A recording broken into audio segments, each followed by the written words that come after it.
Abbas, Governor Simila Ifubara to present budget to three-member House of Assembly led by Victor Okojumbo, says the governor is legally empowered to transact business with lawmakers who did not defect.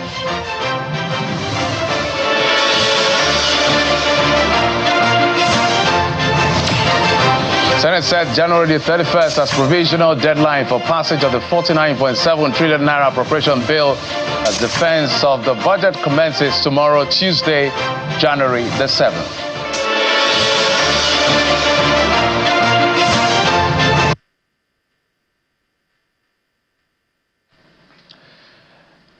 Hello and welcome to Politics Today, reaching you live from our global headquarters here in the nation's commercial nerve center, Lagos. I'm Jeffrey Uzongo, and I know it's Monday, January the 6th. This is when a lot of people are actually resuming officially from their places of work. Hey, but we'll be keeping tabs on what is going on in the polity and just to help you, bring you up to speed as far as it is concerned. But before I tell you a few things, broadly, I'm going to be dealing with two issues. State of the nation. We're going to talk about the economy as well as the rule of law and some element of the politics now that we are in 2025 is beginning to build up.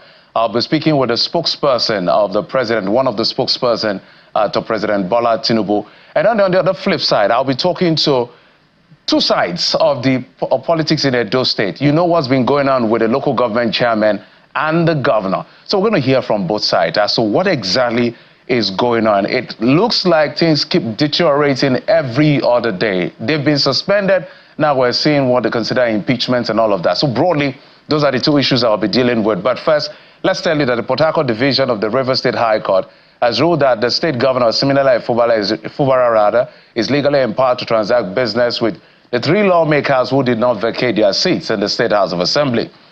This was contained in a court decision given on the 20th of December, during which presiding judge Sika Proko dismissed a suit seeking to compel the governor to present or represent the 2024 budget to the Amiewule-led House of Assembly. The said suit, filed by the registered trustees of Association of Legislative Drafting and Advocacy Practitioners, and had the governor of River State, government of River State, the governor of River State, and the Attorney General as defendant, is sought to compel the governor to represent the budget to the 27 members led by Martin Amiewule for passage into law. Now, after considering all the argument from the different counsel, presiding judge Sika Proko ruled that the governor can transact business with the members who did not vacate their seats. And there were other inferences and references made in that particular court judgment as to pending issues at this Supreme Court that is subject to adjudication. So that's the latest that is coming from Rivers. So we just got to see that particular judgment. Of course, let's head to the National Assembly. They are convening, I think, tomorrow. But the chairman of the Senate Committee on Appropriations, Senator Adiola Olamilekun, has affirmed that January the 31st as provisional date for the passage of the 2025 budget, as the committee is prepared to defend the budget tomorrow, Tuesday. He disclosed it during a meeting with the chairman of relevant committees on template for the 2025 budget session to guide the budget process towards its eventual signing into law. Senator Olamilekun further revealed that upon the resumption of plenary by the 14th of January 2025, the Senate will immediately commence a 2-week break for the seamless continuation of the budget defense process. So we are hopeful that by January the 31st, I should say, the budget should have been passed. But it's a provisional date, so it's not cast in stone, it's not sacrosanct. As you know, the 2024 budget still runs till sometime around June, as passed by the National Assembly. Okay, so I did tell you we're going to look at broadly the state of the nation. I'm being joined on the program by one of the spokespersons of the president, Mr. Daniel Boala, who is the SA to the president, special advisor to President Bola Tinubu on policy communications, joins us from Abuja studio. Mr. Boala, good to see you and Happy New Year. Good evening, Happy New Year, and Happy New Year to Nigerians. And welcome back from your vacation. I understand that you went on vacation. I'm sure you've had a great time to rest. But I know that the last time we had a conversation with you on Politics Today got you into a bit of trouble, isn't it? I can never be in trouble being interviewed by you, sir. Not that. I'm saying that your designation has changed between then and now from SA Media and Public Communication to SA Policy Communication. So was that like a demotion, or they just found an area of expertise for you to do your job diligently? Mr. Geoffrey, you're funny. Special advisor is a special advisor. If he's a special advisor on football, special advisor on table tennis, it is still special advisor. But the last time we talked, I was still a special advisor on policy communication. Probably you ate so much of chicken and cow leg and you forgot about that. It's not just about that. I'm talking about, I know I've had a conversation with you on other programs, but on Politics Today is what I'm referencing to.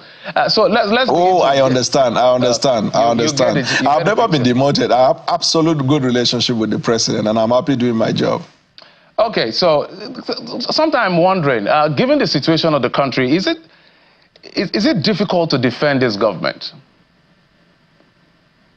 To defend this government, in my view, is the easiest thing to do, because you speak to facts, be honest with Nigerians, and then be ready to counter any negative narrative or agenda-driven narrative. So once these three things are very clear to you and you've done your research, it is very easy. For example, over the last 18 months that the president took over, in the last interview you granted me in your, I think, afternoon program, you admitted by yourself that there have been progress. But I think your argument that time was that the progress was slow, that it was troubling because, in your view, after this period of time, it should have been faster. That admission of progress, to me, is satisfactory. So it's easier for me to be able to talk about that. Then two, countering narrative is that because so many times the mainstream media mirror their conversation based on information that has traversed the length and breadth of social media,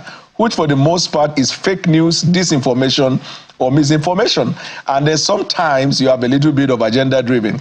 So if you are factual with Nigeria, and then the third one is, if the government has not succeeded in anything or any aspect of the policy it promised Nigeria, it doesn't cost to say, we thought we were going to do something like that, we were not able to do it, but at least we've made some progress, we are going to improve upon it. If you are honest with Nigerians and transparent, I don't think defending this government in any capacity will be difficult, sir. So, you know, so that those who are not privy to that conversation, so contextualize. The government had touted, which I referenced to one of the gains that you talked about, FX reserve going up to more than $40 billion. You talked about NEL fund on the other hand. You talked about FAC allocation increasing to record high of 1.7. But that is at the bigger or macroeconomic level. But the reality is the fact that the day-to-day living of people has not improved. That is the truth. So when you begin to use words like agenda setting, not speaking to fact, look, Mr. Boala, the truth is that this is Channels TV. We speak to fact. As a person, part of my academic background is economics, so I understand numbers beyond the surface. So we'll put the numbers out. Okay, so let me respond to that. I have never mentioned any media outlet. It is not in my character to do that. But if the shoe wears, I mean, if the shoe fits, wear it. But what I'm trying to say, when you talked about, you agree with the macroeconomic, progress that we've made, but that it is not reflective in the day-to-day life of the Nigerian people. Now, I'm very happy you also talked about your knowledge and experience in economics. So since you have the depth of knowledge in economics, I believe you must agree with me that before you can see effective change in the day-to-day living of individuals, you have to put in place the fundamentals of economy, the indices that steer or stimulate that growth. And you must agree with me also, as an expert in the economics, that there is no economic theory that can promise you magic or overnight wonders, except if you think there is any theory that you have come across that can make somebody have overnight wonders. The issue here is the fact that nobody is quarreling with. Everybody seems to have agreed that there are certain policies that should have come through, but how those policies are managed. So the approach looks like knee-jerk in some instances look tokenistic. That is the challenge. So that is why perhaps, despite some of the efforts we've seen releases of funds, but it's not moving the needle as it should move. So Nigerians are constantly complaining. And whatever model of economics you use, whatever you put out, there's something called being witnesses of personal experience, and that is the reality of Nigerians. So whatever gain you put out, Nigerians don't see it. If they don't see it in when they step out of their houses to buy food, travel by road, or some of this basic at the end of the day. You get my point, right? Yeah, I get it, but I disagree in part. Let me tell you why I say I disagree. When you use the generic term Nigerians, the assumption is that there is an assessment in which the majority of Nigerians have said that. Now, I know you don't have a data. You have not polled any statistical data to arrive at that. So your own is assumption, but the assumption can be a reality given that we have a large population of Nigerians. What I will say, rather, is that the economic model, however fantastic and wonderful it is, it will also take into cognizance population. So, for example, if the population of Nigeria is small, there will be these visible signs that you're talking about within 18 months. Whatever investment you put, if the population is large, you know that the growth will have to be slow. As an economic expert, I'm sure you must have come across this analysis that was given, that for Nigeria to match what is expected infrastructure-wise, there must be on a yearly basis an investment of $10 billion on infrastructure alone. This is economic analysis arrived at by experts in the field of economics in Nigeria. Now that $10 billion, my brother, if you convert it into Naira, you will see that you're already challenging the entire budget of all the areas that we're talking about in Nigeria. So when you, and that's the very basic of economy, when you have limited resources and then you have things to do, you have to begin to look at which one we can touch now, which one we can talk later. And even those ones that we're doing now, whether it has touched a lot of people. For example, you cannot deny the fact that in December, there was a policy directed by the president that those who were traveling for festive season should access transportation fare for half the price of the value. But because the population is small as compared to the population of Nigeria, you would say that it has not impacted on generality of the people. You can also look at it from example in the area of agriculture. There have been improvement, whether you go to the northeast, northwest, south, or everywhere. But because we have a large population, the impact is not seen in the way you're saying. So I expect contextual intervention from you to say that to either agree or disagree, that population-wise will mean that the growth cannot be very visible at the moment. But we have testimonies, and we have testimonials of people who are impacted by that, and they are ordinary Nigerians.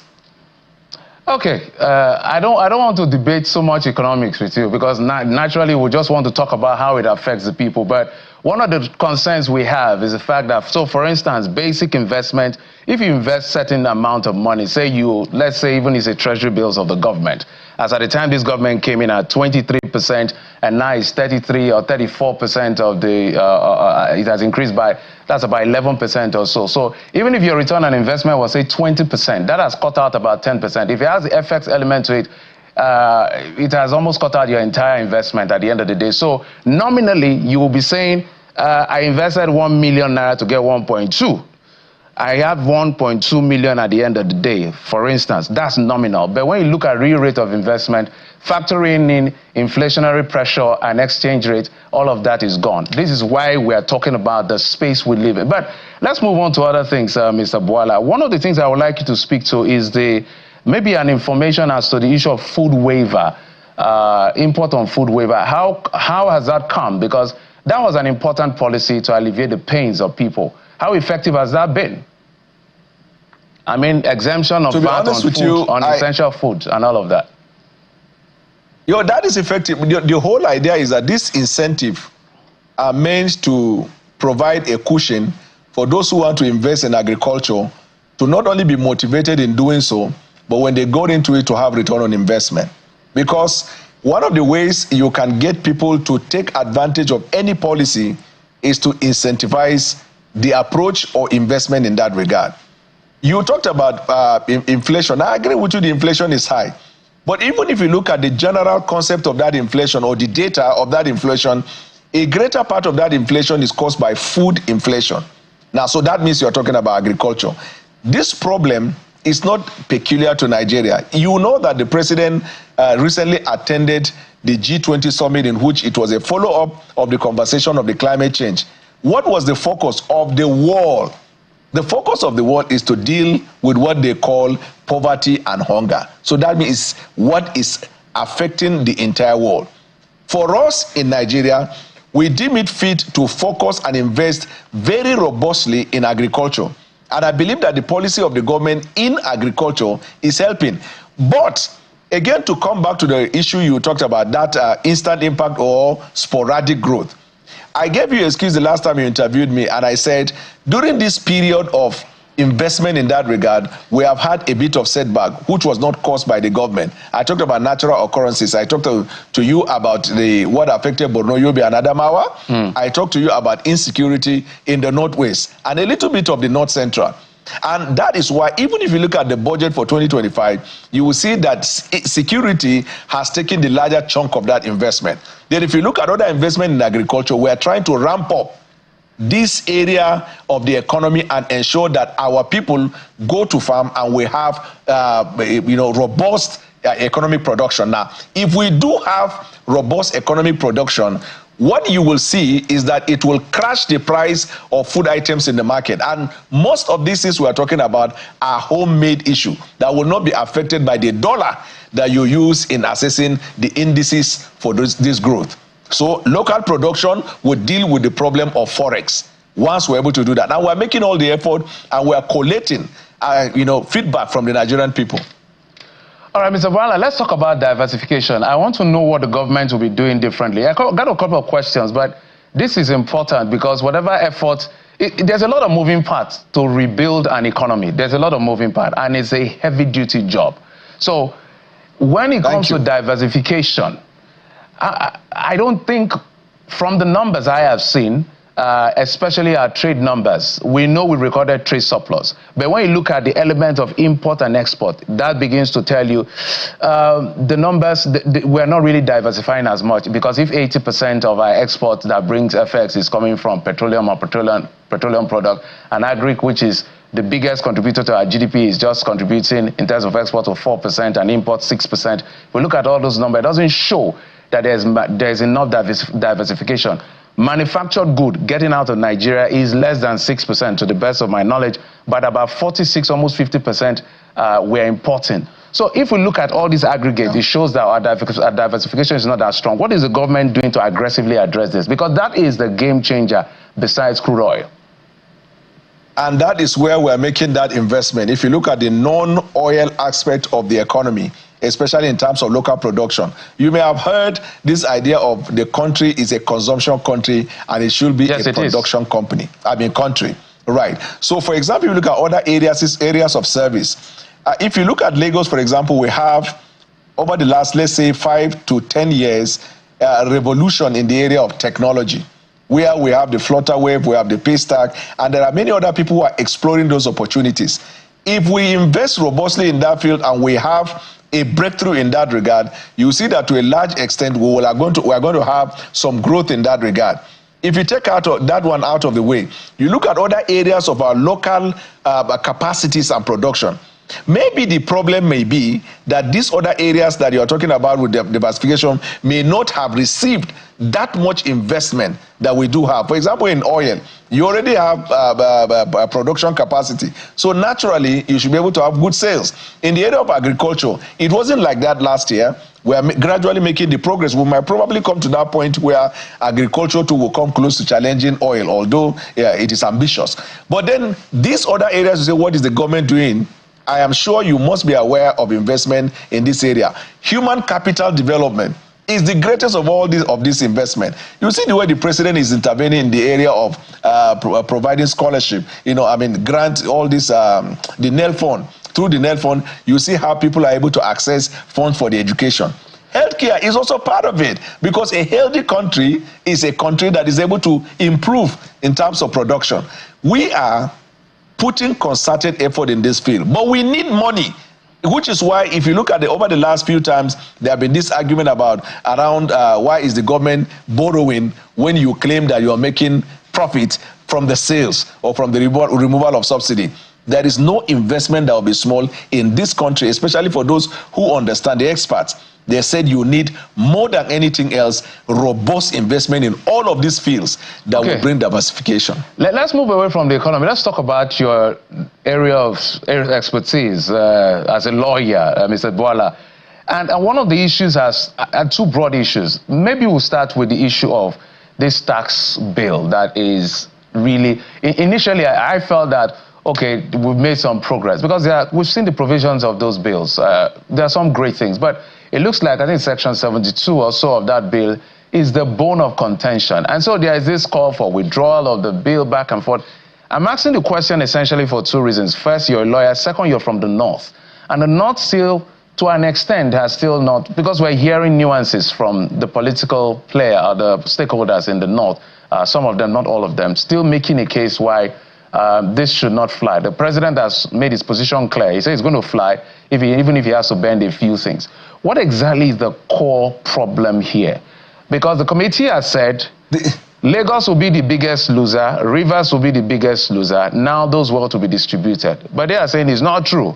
So what is the problem here? So as a lawyer, I will look at regulatory framework. Any form of regulatory framework is good in improving a country. But there is not so much to say in terms of the legal interpretation of those acts. Nobody has challenged the legality or otherwise. I think people have challenged the economic aspect of this regulation. And the problem is exactly what you have said. And this is what we hear every time from the media. But it's not the media that generated it, but they are also not helping matters in dealing with the issue. You say you are also from the North, and then you say the North is looking at it with apathy. That is the problem. The narrative that it is the North that is fighting it. When you in fact know that there are governors who are from other parts of Nigeria that are not from the North who are also objecting to it. There are some of them who are not vocal in it but have expressed their mind. So I would rather that I make the argument. Let me rephrase. The northern governors were the first to give the pushback before NEC took it up. So maybe let me contextualize it so that we're on the same page. Yes. Yes, so the northern governors may have, arising from their meeting, make that position, but I'm sure you will know, because I think different TV stations have reported. Other parts of Nigeria, even in the National Assembly, have complained in a bit. So I choose to make my argument completely out of this prism of regionality, because that's where it is inflaming the passion. I look at it that it is the governors from states where their income will reduce if the derivation is applied. These sets of governors are in majority of the states in Nigeria, are not limited to the northern Nigeria. But maybe those governors from the northern Nigeria have decided to be vocal about it. But in the midst of this cacophony of positions between the governors and the federal government, you remember, even in local government autonomy, it wasn't a case of region. It was still the governors, because local government autonomy at the beginning was considered as an initiative that will whittle their powers. The president, when they visited him in Lagos, you heard what he said: nobody is taking your local government chairman from you. We work together as partners. That is the same approach we are giving to this tax. Speaking to the governors who believe or think that their revenues are going to go down, to tell them that if our focus is the Nigerian people, then it should be more about the generality of Nigerians who are more than 36 anyway, because the governors are 36 plus the minister of the FCT is 37.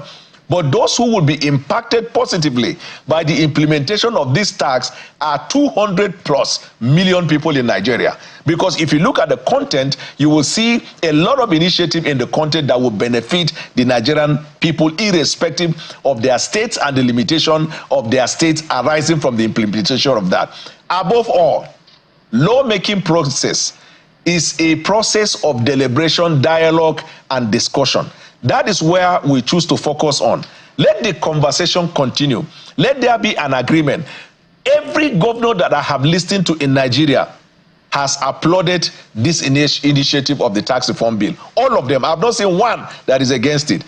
Thankfully, they narrow it to a section So let the conversation go on and let there be a meeting of minds until we'll arrive at something positive. But you cannot throw the baby with the bathwater because somebody is not comfortable with a section of that tax law. So in your view, from what you're hearing, I know you've advised the Senate at some point in your career, so you understand how this negotiation works behind the scene. In your view, what exactly would work for everybody? Because there's nothing that can work for everybody. You just have to agree at some points, perhaps. Is it that we should stay with the old formula, or we should just modify this, because the derivation element that has to do with attribution and fiscalization is a problem? Yeah. So what I see playing out, the tax reform bill it has come for good. It will be passed. And I know the politics of the North, because of course you also said I'm a Northerner, so let me react to that. They are very good in politics of negotiation. Just like in America, when you bring bipartisan law, you will see that it passes without stress. When you bring a law that maybe Democrats will benefit more than the Republicans, you will see that the Republicans will try to pose a threat, so to speak, until there is a concession. You had, even in this election, where you say, okay, we are going to see some development in the area of the border, while these ones are looking at tax and the rest. So with the continuous conversation along this field, I see a situation where there will be a position by the governors that may be acceptable to the federal government. That means the federal government may need to concede in some areas, while the state governors will also need to concede in some areas, and at the end of the day, the bill will be passed. There is nothing going on now that is strange. It is part of lawmaking process. That is what I want Nigerians to know. And let us take away our mind from this idea that it is the North versus the South. No, it is governors, the chief executive of states, that are going to be impacted in their own reason or thinking by the implementation of this bill that are fighting this issue. Let me bother you on one more issue in the legal aspect. After now, I'm going to be having, when I finish, I'm going to be having a conversation with two sides in the Edo politics. The Supreme Court had affirmed the quote-unquote the autonomy, financial autonomy, if you will, of the local government. Now money is supposed to go to them directly. I don't know whether that has been implemented, because the last time we spoke to them, they said that's still in process. They still get to JAG to collect their money, but it's supposed to go directly to them. But looking at what is playing out in Edo State, what is your position? I actually don't know what is going on in Edo, but I can tell you that with respect to the local government autonomy and the implementation, I think there's an agreement between the federal government and the state government, and in the coming days or weeks, the full implementation will commence. We already have judgment from the Supreme Court that is not limited by time, which means that the federal government could have started the implementation right from day one. But President Bola Ahmed Tinubu believes in dialogue, believes in negotiation. That's why you see the delay in the implementation until there is an agreement. And this is the spirit with which I want us to approach even the tax reform bill. It is not a war. What we are clamoring for is a better Nigeria, a structure that will bring about economic prosperity, not just for few people, but for the generality of Nigerians. Somebody who earns less than a certain amount should not pay tax. Somebody who buys food should not pay tax. All of these details are very important. My apologies. Just so that I bring you up, just let you know, what I was asking was because the State Assembly had suspended local government chairman, which is a subject of adjudication right now. They've suspended them because the governor had asked for their books to be open. Understand the books were not open. They approached the State House of Assembly. They cited Section 20 of the Local Government Law 2000, which empowers the governor to be able to suspend them for 2 months. And now they've been suspended for 2 months. And now we're seeing all sorts of things happening in the state in terms of impeachment of the local government chairman. And people are wondering, so what happened to autonomy? Is it just financial autonomy? What exactly? That's where I need your judicial interpretation or intervention. And that is where I refuse to fall into that temptation. You started by saying that it had generated a dispute for which court has been approached to interpret, and then you use your economic head to try to drag me into problem. And that's why you say you want to talk to me on my expertise. On my expertise, 100 questions will not put my hand to be prejudicial, my brother. All right, on the final note, Mr. Bola, what is the election, how do they put it now? I'm trying to remember the exact word, but just allow me to say it this way. The electoral reform agenda of this president. We saw what President Omar Yar'Adua did, God rest his soul, and then we saw what Goodluck Jonathan, We saw what Muhammadu Buhari did with the young, not too young to run. And now this president, we haven't seen an electoral reform agenda. But one of the things people are pushing for is the electronic transmission of results to be part of the requirements of the law, not just a viewing portal, because you know the crisis that caused, or the trouble that caused during the presidential election last year. Because at the end of the day, when you look at the elections, it have been beautiful. So what is his agenda? Is he having a, because we need that level of aggression from the tax bill as well as electoral reform. What is his agenda? Yeah, so for example, every government has its own priority, right? And anything that will push Nigeria forward, that will foster growth, because lawmaking process is for good order and is for peace, order, and good government. So, and that law can come either from the executive or can come from the lawmakers or private. So let's assume what you're talking about is most crucial than even feeding in Nigeria, or the economic issue which we prioritize. Now, if the executive has not presented that bill to the National Assembly, nothing stops the members of the National Assembly to come up with that bill for a reform, or individual members of the society to bring that reform. But I can tell you, anything that will better Nigeria, improve electoral process in Nigeria, President Bola Ahmed Tinubu will gladly support that. That I can tell you. All right, we're looking forward to that particular, at least that provision, electronic transmission of results real time, so that we can view the portal and see for, because at the last election, some of us were 24 hours, the station was working to do that collation. Of course, we won't announce the result, but we were disappointed, and INEC has not recovered from that flack till today. But I want to thank you, Mr. Daniel Bwala, Special Advisor to the President on Policy Communication. Thank you for coming through whenever we call. Thank you.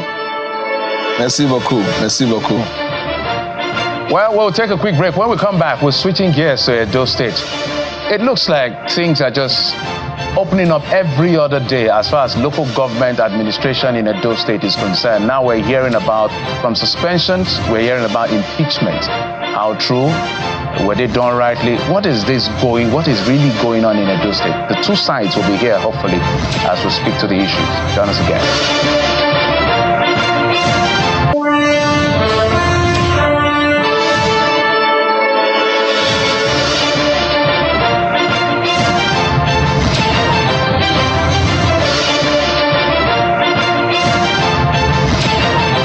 Welcome back. Let's now talk Edo politics. We're being joined in the program by the Chairman Edo PDP Caretaker Committee, Mr.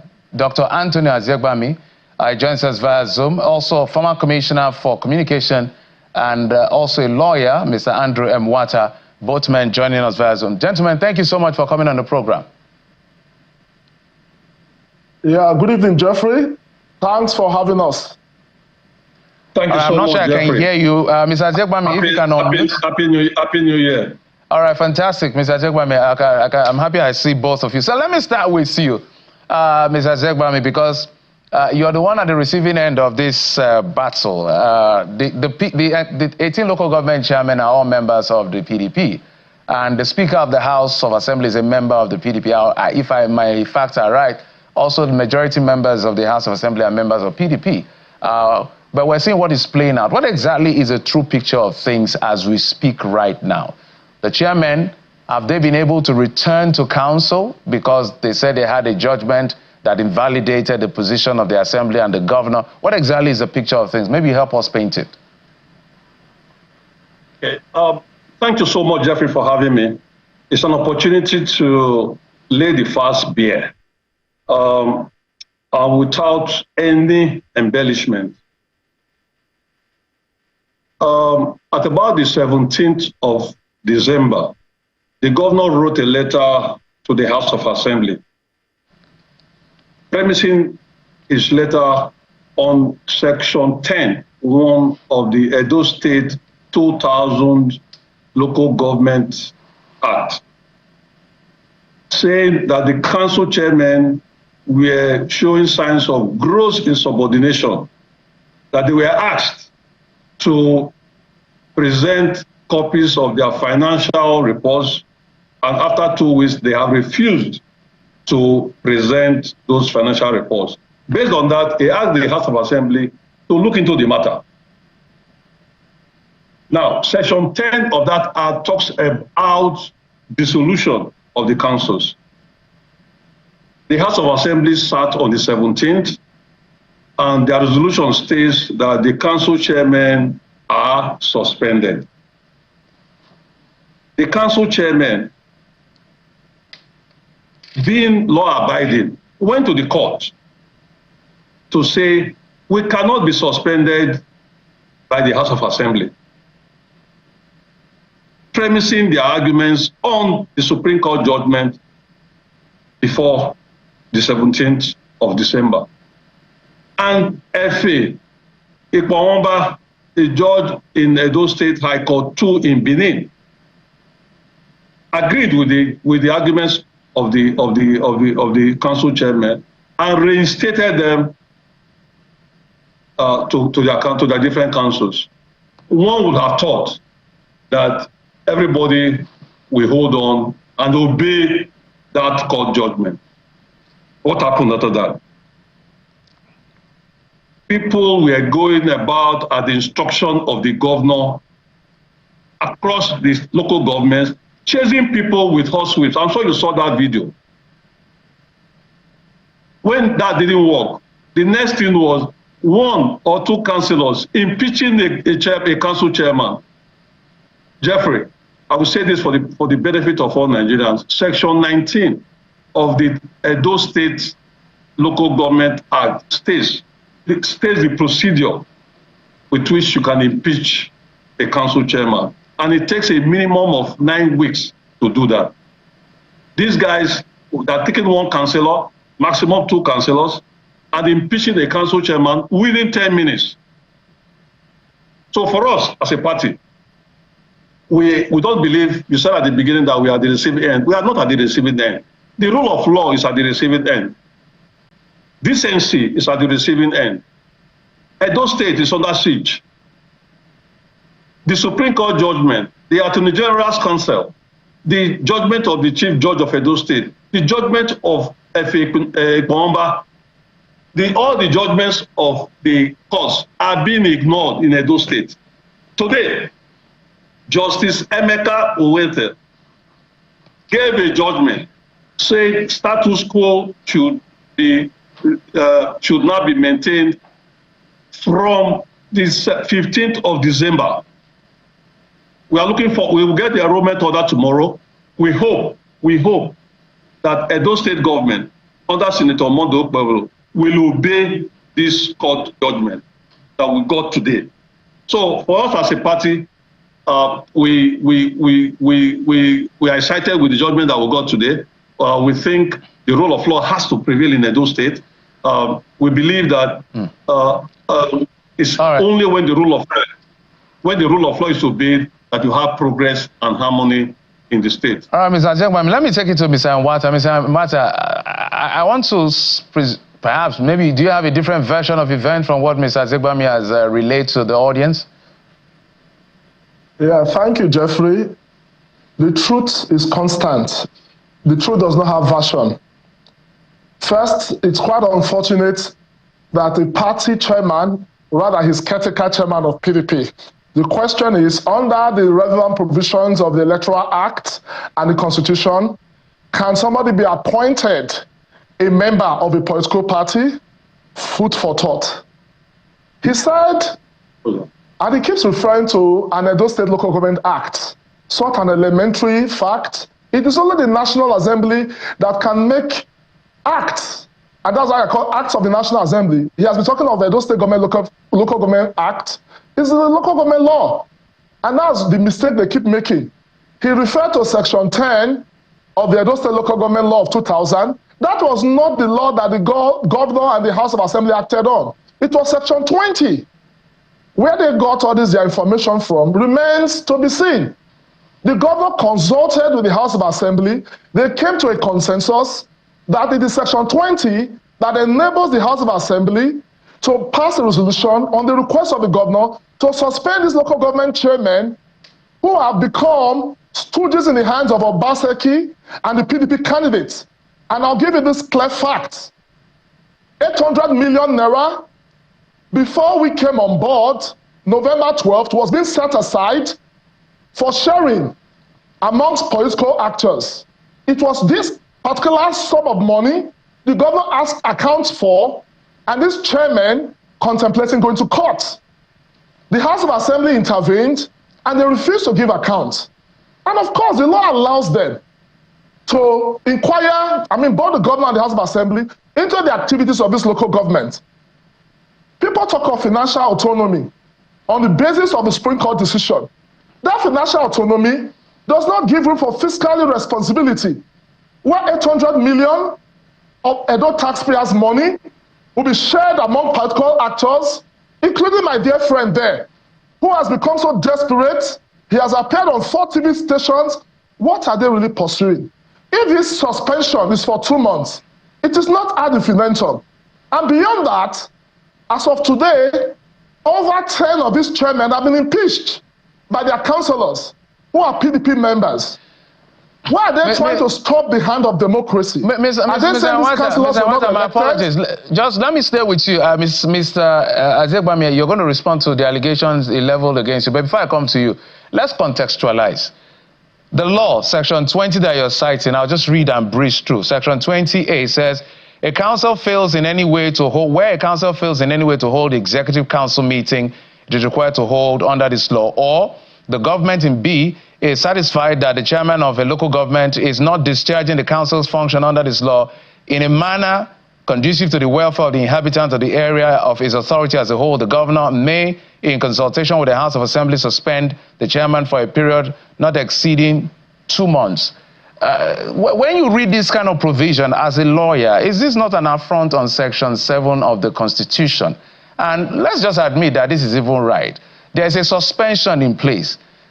Has the report been produced such that impeachment has already started? The impeachment process, as he said, takes hours instead of the normal. There's a lot of questions, and you're a lawyer, so help us explain what is going on here. Can I just quickly make some clarifications? Yes. Section 7, which I'll read now, I'll just read it as it is. It says, a system of democratically elected local government under this constitution is guaranteed, and went further to say that the provisions therein in the law that allows the House of Assembly to make a law for the existence, establishment, finance, structure, and functions. What it does is that it allows the State House of Assembly to make a law which is like the constitution of a local government, right? And thereby subsuming all local governments in Nigeria under the control and tutelage of state governments. That is what the Supreme Court tried to do in saying that pay them their money directly, but the Supreme Court does not say states cannot play that in-local parentis function. Obaseki as governor ran this local government for 2 years without democratically elected councils. As Egbemi sitting there, didn't say anything, he didn't come. That has been to complain. Mr. Nwata, that has been overridden by the Supreme. These councillors have been elected. That has been overridden by the Supreme. I'm just trying to look at We've had many Supreme Court decisions on this matter. The one of July last year is not the first. All right, let's take it to Mr. Azegbami. They're saying you cannot appoint people to run local government councils. Obaseki, before the 2023 election, appointed administrators who he called liaison officers. Is it that we have institutional memory? Mr. Nwata, where was Azegbami when that was done? Mr. Nwata, without trying to cut was impeached just a moment. In less than 1 week. Just a moment. Azegbami said that impeachment takes 9 weeks. Where was Azegbami when Shaibu was impeached? Just a moment. The governor was removed out of the office forcefully. He went to court, they didn't obey the order. Oh dear. Please, Mr. Nwata, just a moment. The era of caretaker transition, all of the shenanigans carried out by some governors have passed by the affirmation of the Supreme Court. So we're moving forward, which is why people are a bit confused. Mr. Azegbami, you respond to some of the things he's raised. He's alleged about misappropriation of some of the things he said. Maybe you respond to it. Jeffrey, I want you to see. I want to see whether you can see this. Can you see this? It's a bit blurry for us, but I saw initially. Maybe you shifted backwards a bit. Okay, but go ahead. Go ahead with your thoughts. Can you say this? Just go ahead, Mr. Azegbami. I'm showing you a copy of the letter written by the governor to the Edo State House of Assembly, specifically saying pursuant to Section 10(1) of the Edo State of the Local Government Law 2000. So that puts light to what Ewanta just said, that the governor and the House of Assembly were premising the letter from the governor and the issue of the House of Assembly taking it on Section 20. The governor in his letter mentioned Section 10(1) of the Edo State 2000 law, local government law. So that first is a big lie from Barrister Ewanta, my very good friend.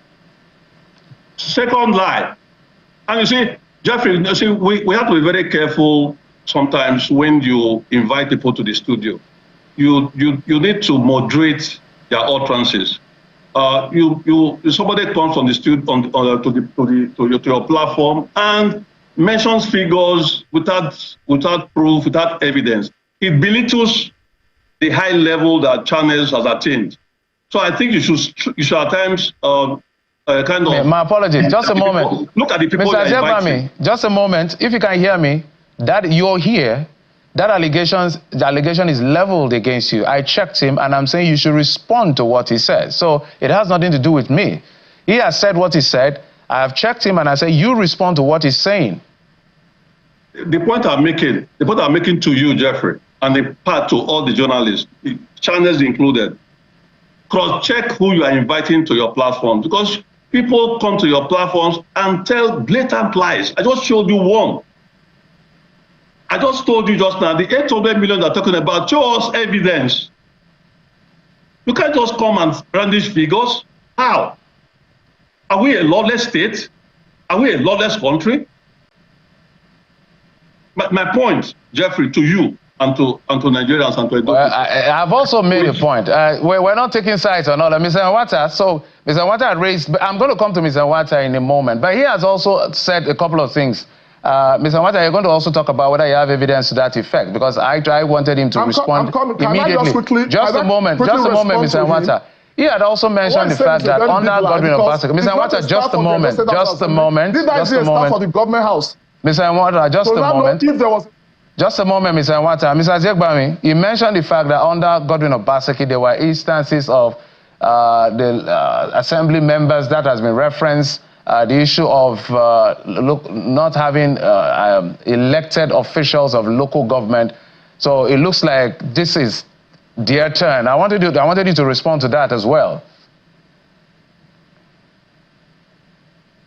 Mr. Azegbami, that question is for you.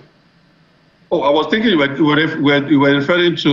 No, I was talking to you. I'm talking about some of the things you referenced as to, under Obaseki, the things that were also done. And he was trying to debate or push back on some of the processes you were trying to push forward as to the process of impeachment and all of that. I also wanted you to respond to that. Let's agree on something.